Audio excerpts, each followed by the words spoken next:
My passion for aerospace started in middle school.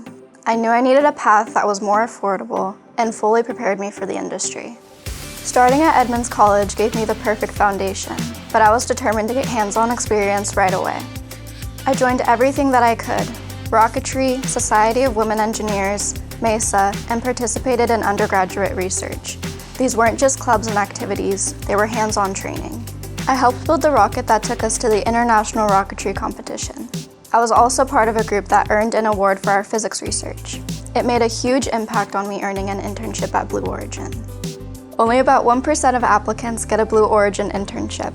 My mentor told me my involvement in rocketry and SWE made me stand out.